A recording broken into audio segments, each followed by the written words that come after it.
लोग उसे बस किसी तरह मारना चाहते थे।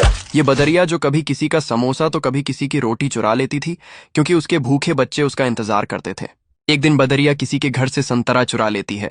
तभी ये आदमी बदरिया को पकड़कर उबलते हुए तेल में डाल देता है। बदरिया बेचारी तड़पते हुए भागती है।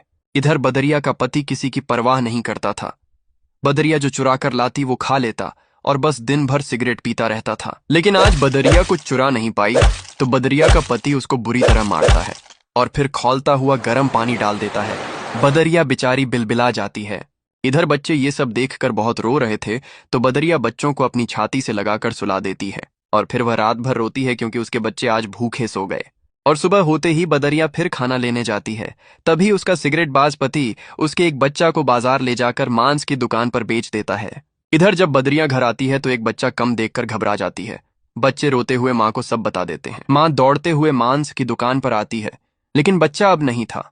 माँ फूट फूट कर रोती है और अपने बाकी बच्चों को लेकर जंगल चली जाती है और फिर एक नदी के किनारे घर बनाती है। बच्चे भूख से बिलबिला रहे थे, तो माँ खाना लेने चली जाती है। तभी एक जंगली शेर बच्चों पर हमला करके बच्चों को मार देता है। जब माँ वापस आती है तो मरे हुए बच्चों को देखकर चीख चीख कर रोती है और फिर बच्चों की याद में नदी में कूदकर अपने प्राण दे देती है।